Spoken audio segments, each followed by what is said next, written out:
what specific outcomes could Trump realistically achieve through these negotiations? And I mean by these negotiations, sir, clearly and out loud, Russia, Ukraine, and on top of all, the United States, which is the main negotiator between both. Well, number one, I think the United States will accept some conditions from Russia to freeze the situation on the ground.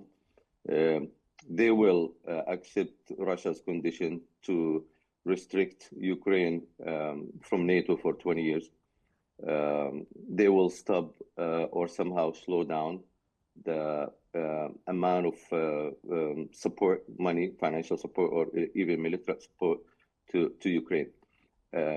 Now, this is maybe basics, but the biggest picture is way bigger than that, which is the energy market. The energy market is the most important thing.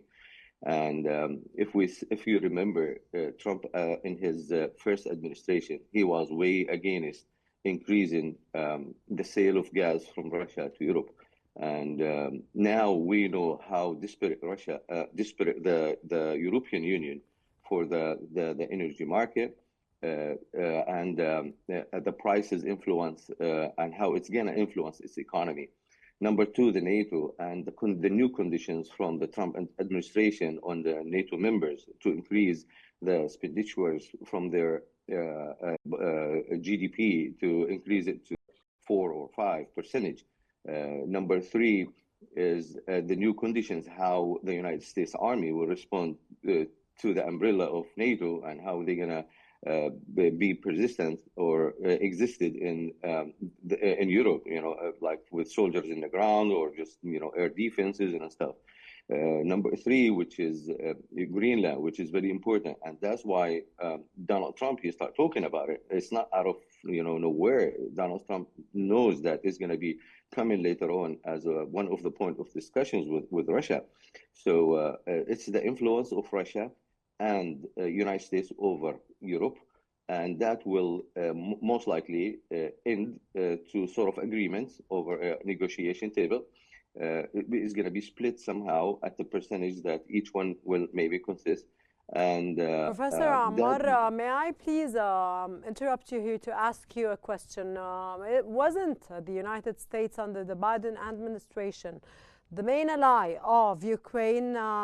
What happened suddenly and turning tables is happening now, and there's no image, we cannot understand what's going on exactly. All we know well, all I know well is that the United States, Donald Trump does not want war and he wants peace. Okay, I understand, but there's a win-win situation in this case with Russia at this point. Wrong or right, sir?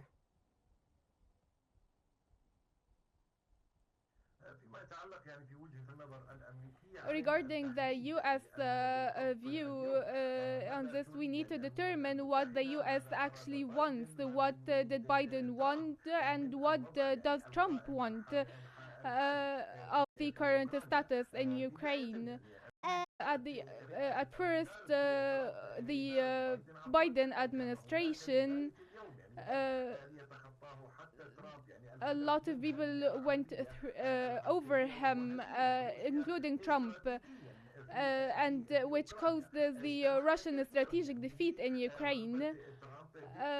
And now Trump wants to turn to the political settlement and stopping the war, but on what basis?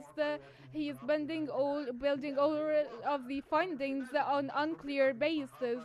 What has been leaked to the press that is close to Trump, that his plan is based on freezing this conflict.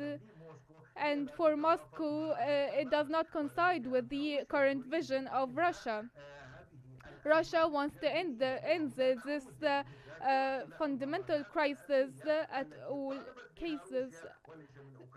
The guarantees that Russia requested were not guarantees from Ukraine, were guarantees from the United States and from Europe, and they have been ignored, which led to the military ongoing conflict in Ukraine.